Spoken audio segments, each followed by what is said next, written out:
Esta é a história do dia da Rádio Observador. Será o radical Javier Milei capaz de salvar a Argentina?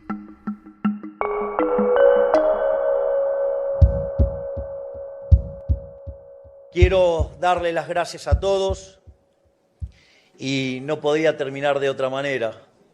¡Viva la libertad, carajo! ¡Viva la libertad, carajo! ¡Viva la libertad, carajo!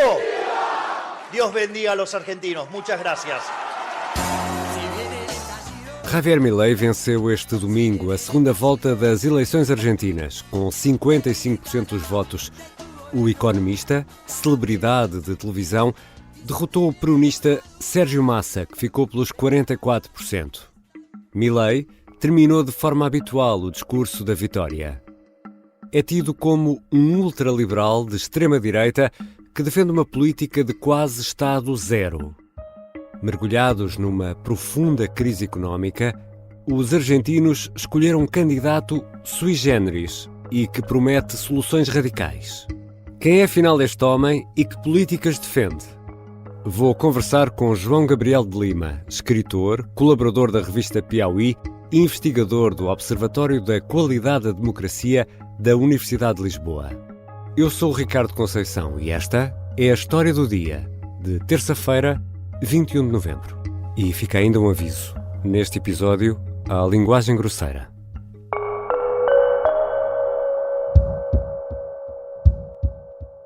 Bem-vindo, João Gabriel de Lima. Olá, Ricardo. Vamos começar pelo homem. Quem é, afinal, este Javier Milei? Que percurso teve agora que vai entrar na Casa Rosada, em Buenos Aires? O percurso do Milei é um percurso bastante inusual para um político, na verdade. Ele entrou na política há muito pouco tempo. O Milei é o que a gente poderia chamar de uma celebridade, de uma personalidade de televisão e de redes sociais. Ele é alguém que ele apareceu, ele se tornou famoso na Argentina porque ele falava muito a respeito de economia, mas ele na verdade ele ficou famoso porque ele começou a participar daqueles programas de televisão que há muito na Itália e há muito na Argentina, muito no Brasil, um pouco menos em Portugal talvez, que são aqueles programas que se reúnem muitas celebridades para falar sobre todos os assuntos. Na Argentina isso são chamados de farándulas. Ele participava dessas farándulas. Los colectivistas, los que ponen, digamos, o sea, esa idea... A ver, ¿Por qué le pones de mierda, digamos? Porque son una mierda. E ele falava de economia, mas aí ele começou a falar de todos os assuntos. Então, por exemplo, ele falou que ele tinha sido instrutor de sexo tântrico durante uma época da vida dele. Não se sabe se é verdade ou se é mentira, mas isso foi uma coisa que repercutiu muito na Argentina. ¿Y el sexo tántrico seguís por ahí? Porque te escuché una vez que hablaba del sexo. ¿Practicás? Sí, claro, fui profesor. Reina. Una clase. A ver. Es un buen momento para una clase, ¿no? Ele falava de futebol, ele tem um dado interessante no futebol, ele tentou ser goleiro na juventude de um time chamado Chacarita Juniors, um time da Argentina, que é um time mais ou menos tradicional, mas ele é um cara que é uma das poucas pessoas que a gente conhece que mudou de time e mudou de um time para o rival, né? Ele torcia para o Boca Juniors, depois começou a torcer para o River Plate. Isso não é normal, não é? É totalmente anormal. Seria alguém em Portugal torcer para o Sport e muda para o Benfica, Exato. ou vice-versa. Ele é uma pessoa que tem uma origem mais ou menos humilde. Ele nasceu numa família de classe média baixa na Argentina, filho de um motorista de ônibus. Ele, durante muito tempo, o Milei se esforçou muito para estudar. Ele conseguiu fazer um curso de economia numa universidade privada, numa cidade boa, que é a Universidade Belgrano, fez uma pós-graduação. É importante notar que a Argentina é um país mais parecido com um país europeu do que com o Brasil, por exemplo. É um país de classe média, é um país em que as pessoas têm mais acesso à educação. A Argentina é um país que fez uma revolução educacional na virada do século XIX para o XX. E ele tem um plano político e económico que podemos considerar, João, quase revolucionário, ou a palavra é um bocadinho exagerada aqui neste contexto? Eu acho que revolucionário é um bom nome para dizer o plano dele, porque as duas propostas centrais do plano econômico do Javier Milei eram dolarização da economia é acabar com o peso e o dólar se tornar a moeda da Argentina e acabar com o Banco Central, que o Banco Central é aquela entidade reguladora do sistema financeiro que tem a prerrogativa de emitir moeda. Então a Argentina pararia de emitir moeda e ela passaria a adotar uma moeda de outro país. É interessante falar dessa questão de dolarização, porque aqui na Europa é muito difícil imaginar o que é isso, mas isso foi moda na América Latina nos anos 90 em países com inflação muito alta. E o que foi feito no Brasil e na Argentina nos anos 1990 foi basicamente a dolarização significa o governo chega e diz, olha, a moeda, um peso vale $1 no caso da Argentina, R$1 vale $1 no caso do Brasil, só que para isso o governo precisava ter reservas internacionais do tamanho do meio circulante, ou seja, se toda a população resolvesse trocar o real pelo dólar, ou o peso pelo dólar, o governo teria como honrar esse compromisso. Uhum. Isso funcionou mais ou menos no Brasil e na Argentina como um auxiliar no combate à inflação. Só que agora a situação é completamente diferente e por isso o plano é revolucionário. A Argentina não tem reservas internacionais, praticamente. Ela tem zero ou negativo, dependendo da conta. Então, como é que ela vai dolarizar sem ter dólar? Isso seria uma revolução e seria um grande caso de estudo na economia. Ministerio de Trabajo, Empleo y Seguridad Social, afuera. Ministerio de Educación, adoctrinamiento, afuera. Ministerio de Transporte, afuera. Ministerio de Salud, afuera. Ele também tem uma ideia de retirar praticamente o Estado da vida. É, assim, um radical também nesse ponto. ¡Viva la libertad, carajo! Sim, ele se define como um anarcocapitalista. Então ele define que em várias coisas o Estado não precisa tomar parte. E talvez o ponto mais polêmico dessa retirada seja, por exemplo, quando no Brasil uma pessoa precisa fazer um transplante de órgãos, eu imagino que isso aconteça na maior parte dos países do mundo, você entra numa fila e nessa fila se avalia a urgência do seu caso e o fato de haver muitas pessoas na sua frente. Então, é uma decisão clínica, não é? É uma decisão clínica regulamentada pelo Estado também, né? Qual é a ideia dele? A ideia dele é que haja um mercado de órgãos completamente liberado. Então, se uma pessoa quer doar um rim e ela encontra alguém que pague, ela vende o rim para essa outra pessoa. Ou, se ela vai vender para essa pessoa e aparece alguém que pague mais, venda para alguém que pague mais. Então, isso foi muito discutido durante até a pré-campanha eleitoral. Ele parou de falar nesses temas mais polêmicos quando ele chegou mais perto da eleição. E esse plano, essas ideias encontraram eco numa maioria do eleitorado, aqui na segunda volta das presidenciais, porque, João, a situação económica na Argentina é mesmo muito preocupante, as coisas estão um bocadinho fora de controle, não é? Sim, você tem uma inflação na Argentina que já passou dos 100 pontos, deve chegar talvez a 200 pontos no final do ano. Vamos fechar no número de 150%. 150% de inflação no ano é algo inimaginável, né?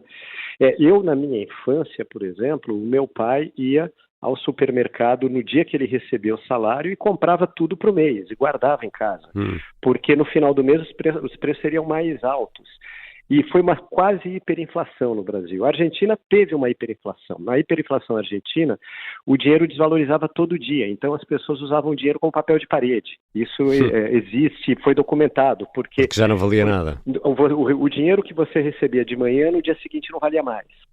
Então, essa memória é muito forte nos países da América Latina e o Milei chega e diz que tem uma solução para a inflação. Agora, a questão interessante a ser notada é os governos argentinos fracassaram em estabilizar o país fiscalmente, tanto a esquerda quanto a direita. Aí aparece alguém e diz, olha, todos esses políticos não têm ideia do que eles estão fazendo e eu tenho uma solução. Por mais esdrúxula que seja essa solução, isso pode ter um apelo para o eleitorado. A maior parte do eleitorado não conhece suficientemente economia, nem num país culto como a Argentina, para poder avaliar, talvez, o detalhe das propostas dele. E Javier Milei derrotou a esquerda e também o peronismo. E aqui, João Gabriel de Lima, tenho um daqueles desafios para ti quase impossíveis, mas eu sei que és capaz. Consegues aí em 30 segundos explicar-nos o que é o peronismo?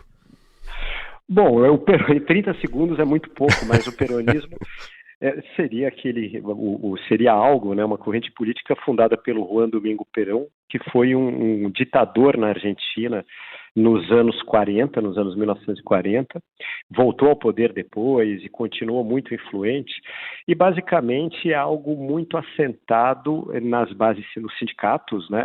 É um movimento, na verdade o próprio Perón dizia que era um movimento e não um partido político, né? E ele é assentado muito em ter o apoio dos trabalhadores e garantir direitos trabalhistas e muito assentado no meio sindical. Agora, o curioso do peronismo, e aí eu talvez ultrapassando um pouco os 30 segundos, mas eu acho que é algo que vale a pena falar, é que fora a figura do Perón e essa questão dos sindicatos, é muito difícil definir o peronismo, porque ele muda o tempo todo. Inclusive na Argentina se diz que tem o peronismo de esquerda e o peronismo de direita. E o presidente argentino Carlos Menem, que foi aquele que dolarizou a economia lá atrás e que se definia como um liberal, ou seja, era alguém muito afinado com uma ideologia de direita, muito próximo do reaganismo nos Estados Unidos e tal. Ele era um peronista de direita. Então o peronista ele pode ser um neoliberal, ele pode ser um desenvolvimentista, ele pode ser de esquerda, ele pode ser de direita. É algo muito mutante, tem várias correntes dentro do partido. E agora ele derrotou o peronismo, mas há quem diga na Argentina, alguns analistas políticos, que existe uma outra ala do peronismo, que é um peronismo de direita e que domina alguns governos do interior da Argentina, que vai apoiar o Milei. A gente vai esperar para ver. E já voltamos à conversa com o João Gabriel de Lima, escritor, colaborador da revista Piauí, das ideias à prática, como poderá ser afinal o futuro de Milei e também o futuro da Argentina.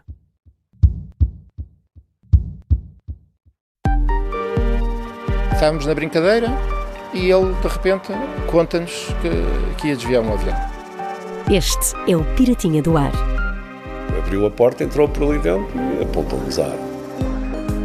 Uma série para ouvir em 6 episódios que faz parte dos Podcast Plus do Observador. É narrada por mim, Margarida Villanova, e a banda sonora original é de David Fonseca. Os Podcast Plus do Observador têm o apoio da Onda Automóveis. Estamos de regresso à conversa com João Gabriel de Lima, escritor, colunista, investigador do Observatório da Qualidade da Democracia da Universidade de Lisboa e é também colaborador da revista Piauí. João Gabriel, as felicitações ao vencedor das eleições chegaram um pouco de todo o mundo, mas umas, digamos, foram mais efusivas do que outras. Lula, por exemplo, o presidente brasileiro, nem sequer referiu o nome de Milei nos parabéns ao vencedor.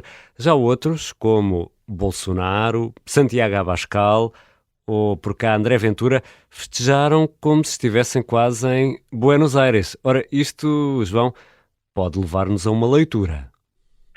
Sim, é algo muito interessante. Lula cumprimentou o povo argentino pela democracia, mas não citou Milei no cumprimento dele nas redes sociais. Já Jair Bolsonaro cumprimentou, que foi o presidente derrotado, cumprimentou Milei pela vitória. Agora, olha um outro dado interessante. Lá atrás, Milei, quando houve a eleição brasileira, Milei não cumprimentou Lula, mas ligou para Jair Bolsonaro e o cumprimentou pela bela campanha eleitoral. Então, existe aí uma admiração recíproca, né? Você representa muito para nós, democratas, e somos amantes da liberdade. Existe algo muito interessante que é tanto o Milei quanto o Bolsonaro, quanto o Santiago Abascal, eles fazem parte dessa corrente que está à direita da direita. Mas são políticos muito diferentes, que têm algumas coisas em comum e que se relacionam. E eu acho que talvez as parcerias mais fortes do Milei sejam Bolsonaro e Santiago Abascal. São as duas pessoas com quem ele mais conversa, com quem mais ele tem conversado.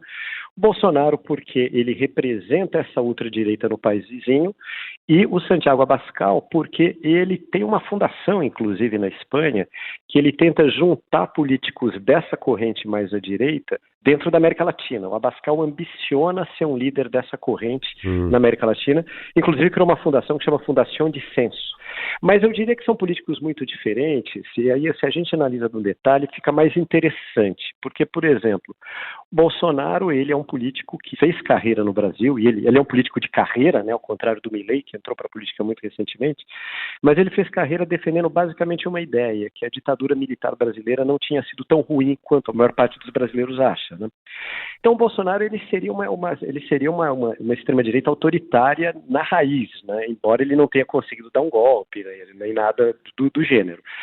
O Milei, a agenda do Milei é mais uma agenda econômica e que entrou também junto com uma agenda de costumes que ele abraçou depois. Então, ele se tornou um político mais conservador, no sentido de ser contra o aborto, embora ele seja favorável ao casamento gay. Mas o Milei, até recentemente, ele não tinha nenhum elogio à ditadura militar argentina. Ele é um político diferente do Bolsonaro nesse sentido.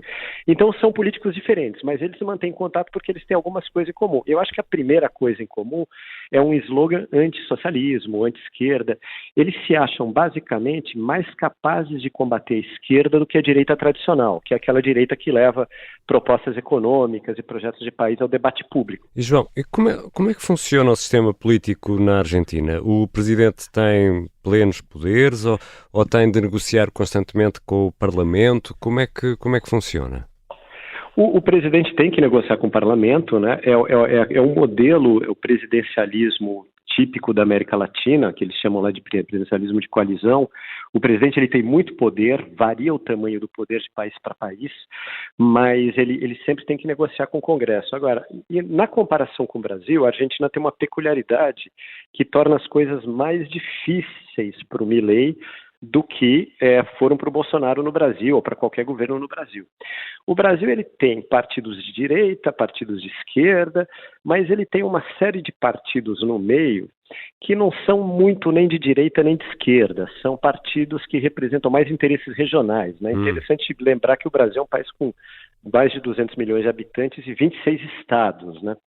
Então, quando você tem 26 estados e uma desigualdade regional muito grande, o eleitor de um estado mais pobre, por exemplo, ele prefere votar num político que tenha voz no governo federal e consiga levar verbas do que votar ideologicamente. Então, esse meio de partidos que não são muito ideológicos, no Brasil tem um apelido curioso, Centrão, né? São os partidos do Centrão. Então, o Centrão apoiou o Bolsonaro, mas o Centrão agora apoia o Lula. O grande parte do Centrão apoia o Lula. E na Argentina não é assim?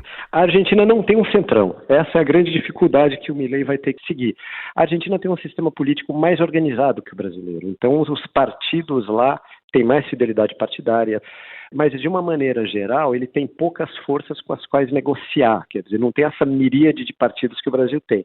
Na Argentina tem 3 forças principais hoje, né? Hoje a gente tem o Milei, o partido dele, La Libertad Avança, que é um partido que acabou sendo muito pequeno, ele conquistou pouquíssimas cadeiras na Câmara e no Senado com as quais ele não consegue fazer maioria. Então ele tem que conseguir se aproximar de outras forças, e uma outra força seria o Macri, que se juntou com a União Cívica Radical, que é outro partido mais tradicional da Argentina. Na verdade, é o mais tradicional da Argentina, porque é um partido que existe desde a virada do século XIX para o XX. Isso seria o centro, né? Mas esse centro está dividido. Por exemplo, a União Cívica Radical, muitos eleitores não votaram no Milei, não gostam do Milei. Então, embora o Macri tenha apoiado o Milei, quer dizer, só metade do centro apoia o Milei. E a gente não sabe se isso vão ser deputados suficientes para ele governar. Lá é mais difícil, porque as forças estão mais divididas e são mais fiéis aos seus partidos. E a nível regional, como é que ficam agora os equilíbrios na América Latina com Lula no Brasil e Milei na Argentina? As maiores economias da América Latina são Brasil, Argentina, México e Colômbia. A gente tem a Colômbia com governo de esquerda, o Brasil com governo de esquerda, o México com governo de esquerda pelo menos até o ano que vem, né? Vai haver eleições na metade do ano que vem no México, e a Argentina também estava com governo de esquerda. Vai estar até o dia 10 de dezembro. Agora a Argentina passa a ter um governo de direita, na verdade um governo de ultradireita. Isso pode mudar um pouco o equilíbrio, porque aí deixando o México de fora, né, na América do Sul uma coisa muito importante é o Mercosul. que é uma junção de vários países da América do Sul que cria um poder e peso para fazer negociações internacionais. Inclusive está sendo negociado um acordo com a União Europeia agora. Uhum.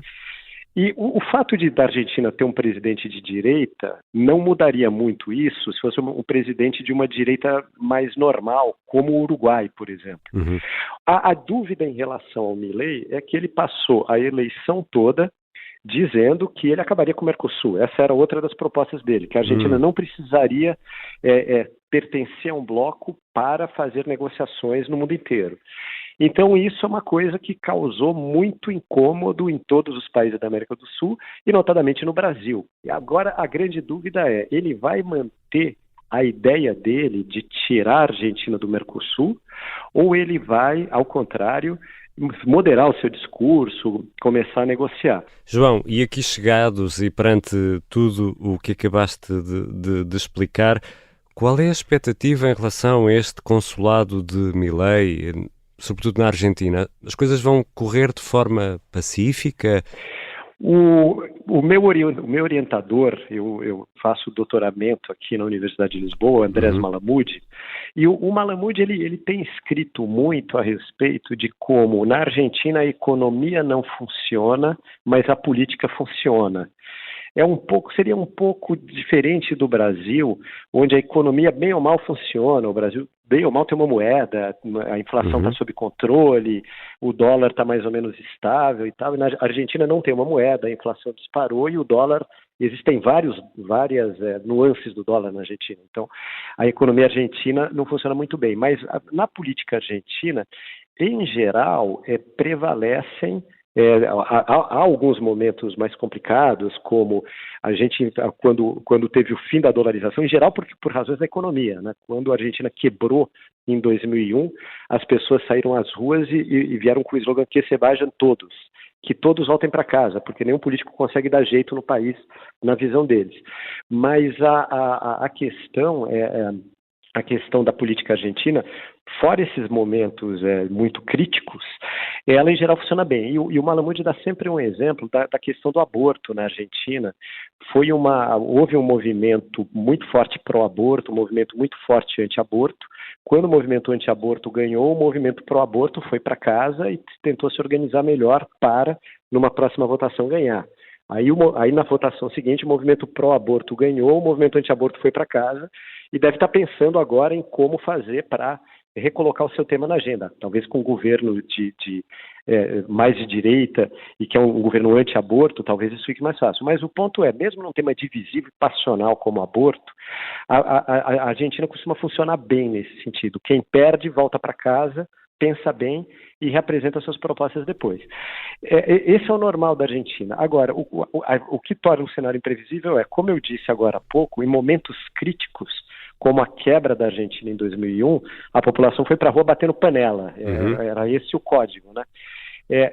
O Milei consegue se tornar presidente da Argentina dizendo que vai resolver problemas como a inflação, que são problemas muito complicados, muito difíceis e que, como a gente viu, governos de esquerda e de direita fracassaram em tentar resolver. O que pode acontecer se, passados 6 meses ou um ano, a inflação continuar subindo, o dólar continuar enlouquecido, as pessoas começarem a perder emprego, o que pode acontecer na Argentina? E aí isso é o que torna o cenário imprevisível. E também, eu acho que outra coisa que é imprevisível é o quanto Milei vai aplicar suas propostas e o quanto ele vai moderar o discurso. O Macri, que está na coligação dele, é um moderado e ele defende a moderação. O quanto o Macri vai ter poder para fazer isso. Obrigado, João Gabriel de Lima. Eu que agradeço, Ricardo. É sempre uma grande honra participar do teu podcast. João Gabriel de Lima é escritor, é colaborador da revista Piauí e é investigador do Observatório da Qualidade da Democracia da Universidade de Lisboa. Esta foi a história do dia. Os sons que ouvimos neste episódio foram retirados do YouTube. A sonoplastia é do Diogo Casinha, a música do genérico do João Ribeiro. Eu sou o Ricardo Conceição. Até amanhã.